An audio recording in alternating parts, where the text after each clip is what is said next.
What is up, guys, and welcome back to the channel. Guys, I had to add this video in today's list of videos because I thought this was pretty interesting, because I seen another video just talking about how the food coloring and like foods and stuff is not good, and this is why the US government decides the color of our food. And this is interesting because the fact that they can decide what color your food, that just tell you that's not right. That's not right at all. So we finna get some explanations. Hey, y'all tell me what y'all think as we watch this. Y'all hit that subscribe button, send down those recommendations. Let's check it out. When walking through a grocery store, we expect food to be certain colors. Oranges are orange, salmon is pink, and pickles are yellowish green.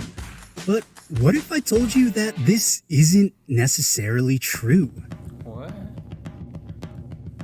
Unlike candy or cereal, we assume that the color of natural foods are a result of the environment. But some aren't actually the color we assume. That's because the government plays a key role in determining the colors of your food. And for that, we can thank the margarine wars of the late 19th century. In the 1860s, butter was expensive.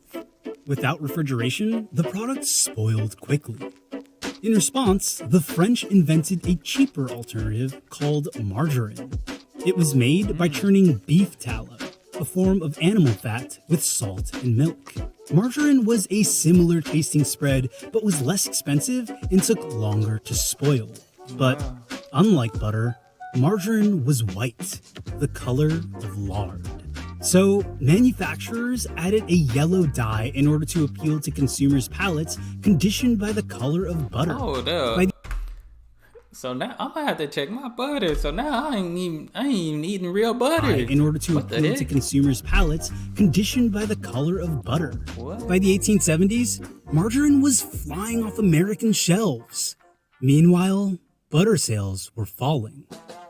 So the American dairy industry launched a propaganda campaign against margarine. The campaign published articles citing the use of dangerous ingredients and used obscene cartoons depicting the wretched conditions of factories. In 1886, the government passed the Oleomargarine Act to appease butter manufacturers. It permitted the coloring of margarine, but aimed to restrict sales by adding a 2-cent tax per pound whether it was colored or not. Wow. The act marked one of the first instances in which an industry pursued government intervention in an effort to stop competition. But this wasn't enough for dairy farmers, and they continued to seek government legislation.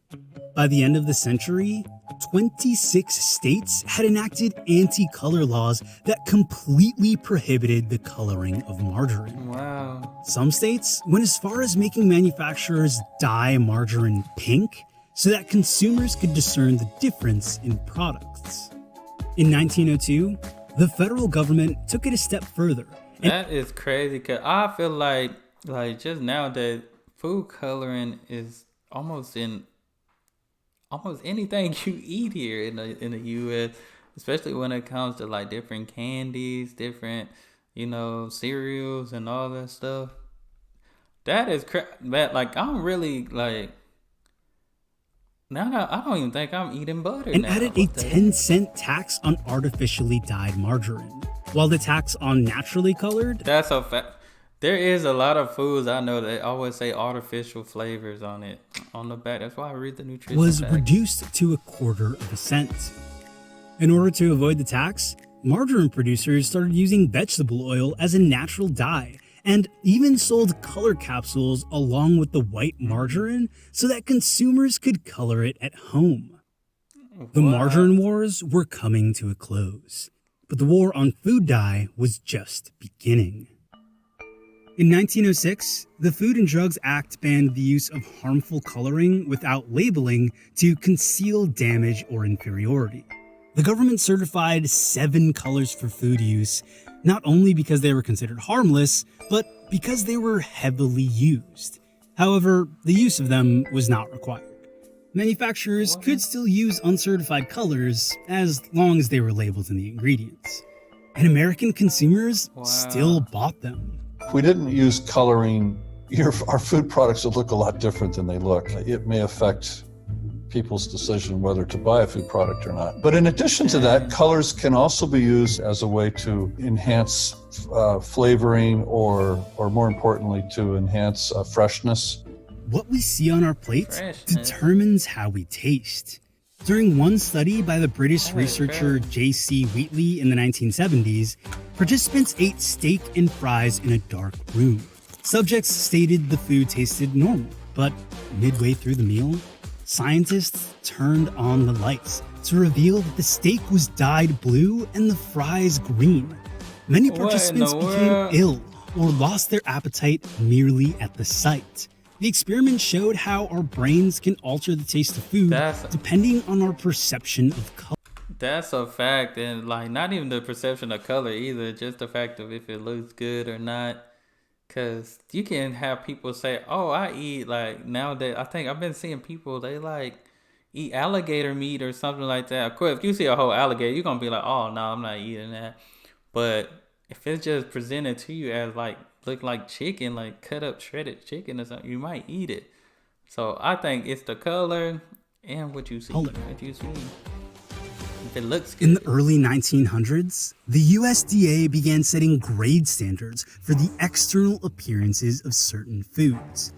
For example, no more than 4% of peas in a can of canned peas could be discolored.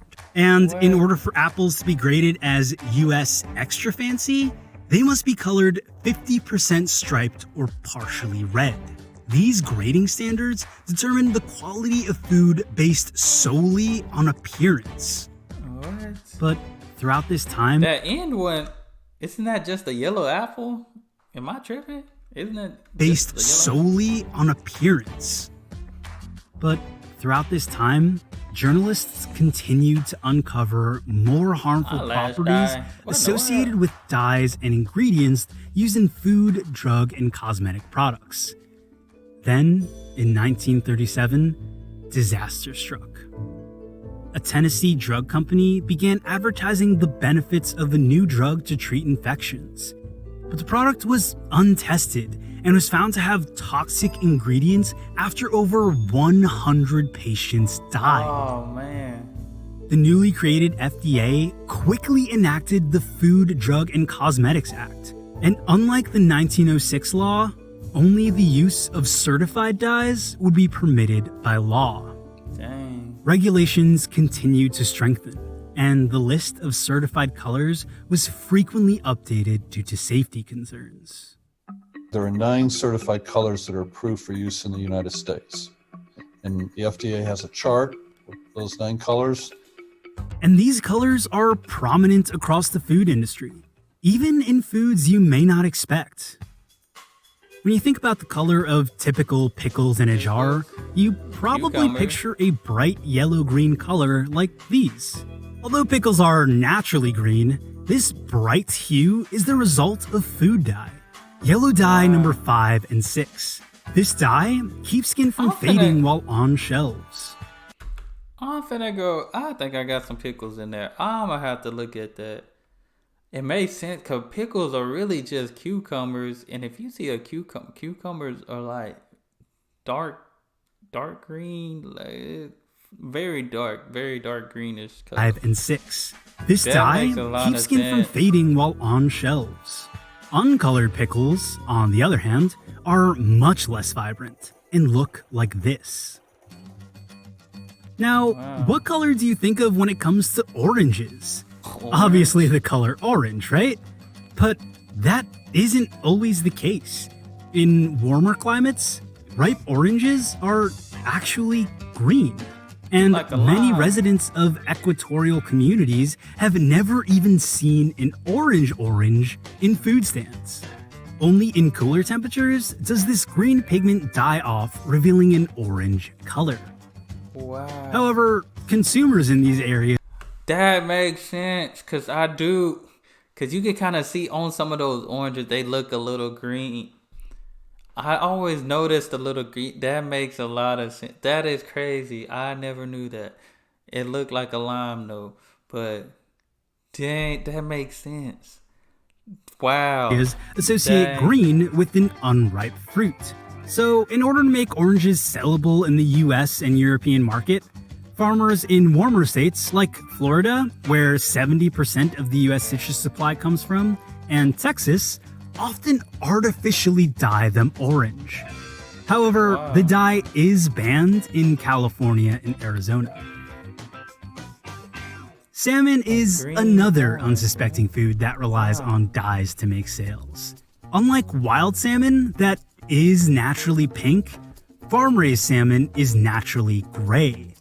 The meat from wild salmon is pink because their diet consists of naturally pigmenting compounds from krill and shrimp. But farmed salmon are fed food pellets with astaxanthin, an FDA-approved dye, in order to turn them pink.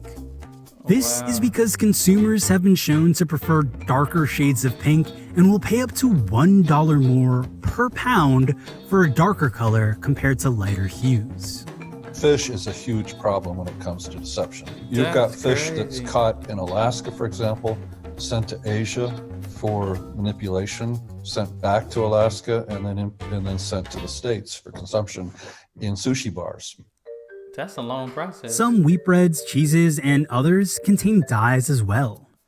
Of course. By regulating this kind of food coloring or the use of food dyes, government is trying to protect people's health by stopping the introduction of harmful substances.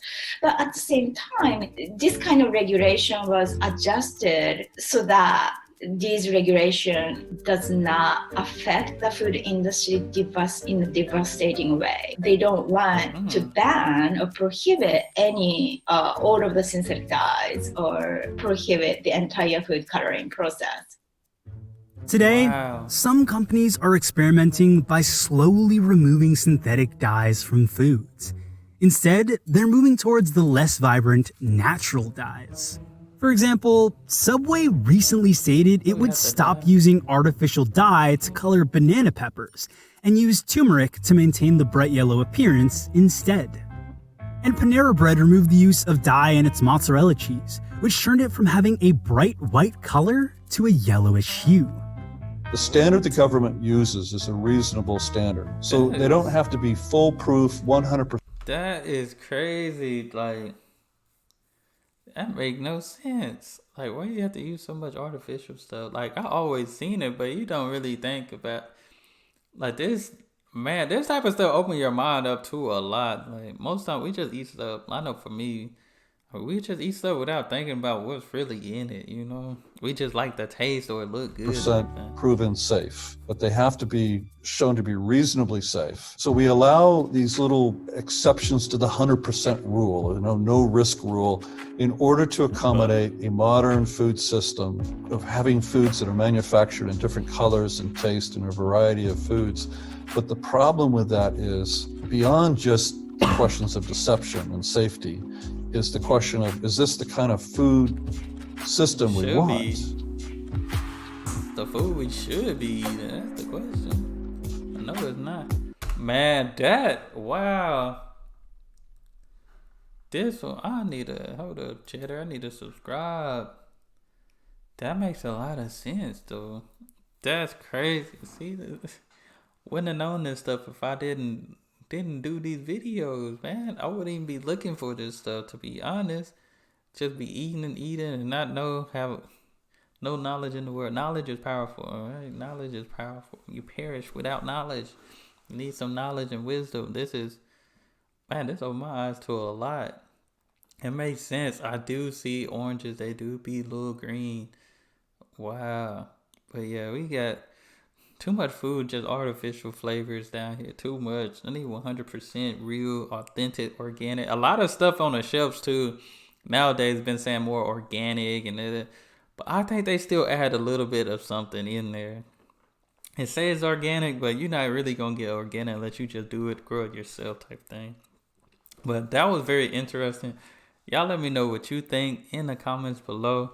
That was good. That was well explained. Very interesting. So that's all I have. Y'all hit that subscribe button. Y'all be blessed, be the best, and be you. I'm out.